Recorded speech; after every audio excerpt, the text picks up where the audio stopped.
Let's have a look at what's making news in print and online, and we're joined by rural podcaster and PhD candidate at Deakin University, Kirsten Dioprese. Kirsten, it's been a while since we've been able to chat to you.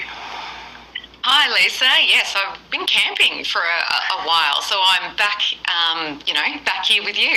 Well, always keeping an eye though on what's making news, and The Australian has a pretty damning front page, the headline, the picture. Talk us through it. Yeah, look, I don't love the headline, I have to say, the sort of end of a days. I think that's perhaps a little bit mean-spirited, but look, there is pressure is really mounting on Joe Biden as the presidential candidate right now.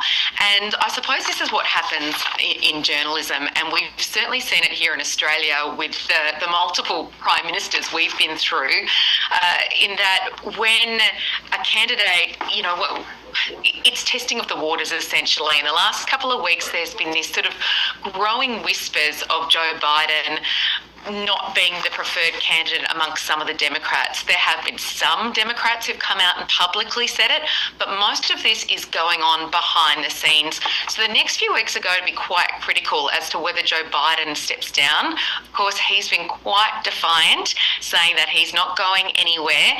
But this really comes after that presidential debate where he really came off looking confused and exhausted, and not the Joe Biden that we knew before. So the National Convention for the Democrats is coming up in August. Of course, Biden is the preferred nominee, or he is the nominee at the moment, the presumptive nominee.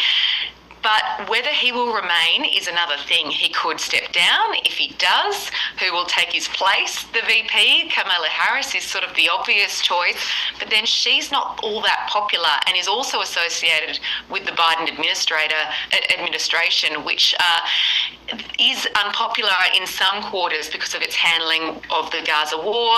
There's been high inflation as well. So there's a lot of factors happening here at the moment, and it's quite actually unprecedented for this level of chatter before a presidential election. Candidates don't step down in America. While we've had this changeover in Australia, it's actually quite uncommon in the US. So meanwhile, Trump is having a great sort of race, a great time of it. I mean, he's a convicted felon, and yet everyone's talking about Biden. It is a one to watch for sure. Look, this next story that you've picked is one that piqued my interest because I think it's a really interesting one. It's in the Daily Telegraph about Anzac Day. Talk us through it. Yeah, look, the state government loves a good front page drop. Any state government does on the daily newspaper. And so the Premier of New South Wales, Chris Minns, has basically been talking about the creeping commercialisation of Anzac Day and saying that it's cheapening Anzac Day. So has moved for next year that retail trade will actually be banned for the whole day.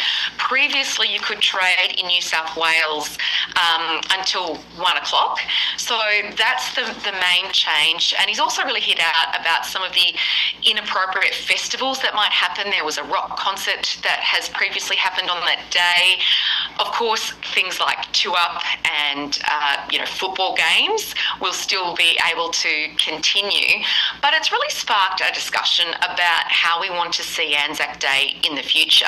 Now, each state has different rules around Anzac Day, but I think this is a really interesting time to be looking at how our younger generations think about Anzac Day. And of course, the older we get, the fewer people who have that connection, who have a parent or a grandparent that perhaps fought in a war. Of course, there have been other conflicts since that people have served in, but not that widespread connection that there was before. And also to our migrants who might not have that historic understanding. So I think Anzac Day is something that constantly gets reimagined and renegotiated within our conscience as our national day. And I know that sometimes it even gets talked about as being an example of war being glorified, or it's too nationalistic. But I always like to go back to what my grandfather used to say to me. He fought in World War II, and he used to say war is awful and shouldn't happen. But it's about remembering those people who lost their lives, and of course all of those people who went to war and really came back as broken people. So again, this is just another example of reimagining our National Day and sparking that conversation. I'll be interested to see the response to it. Let's finish up with a cute animal story. Yeah, look, that's right. It is a cute animal story, but it's actually an important one. And it caught my eye because where I live in southwest Victoria, we're lucky enough to see these beautiful koalas quite regularly. But they're actually under threat, and so only 80,000 koalas are left in the wild, and they're classified as endangered in just a few states, so ACT, New South Wales and Queensland, and the rest of the country they're classified as being vulnerable. So in Canberra, the National Zoo there, they've had a baby, a little Joey. The Joey is unnamed. We don't know the sex yet. It's really just emerged from its mother's pouch. So it is exciting, and it is worth celebrating, because programs like these are really our insurance, really, for the koala. We've had bushfires, and there's land clearing still threatens habitat. So we do need to think about protecting our koala. And as I said, to me, I saw this story as being quite a shock, because I thought, oh, koalas, I see them all the time. But that's not the case in many parts of the country. That is amazing. 80,000 koalas. I would have thought it'd be much more.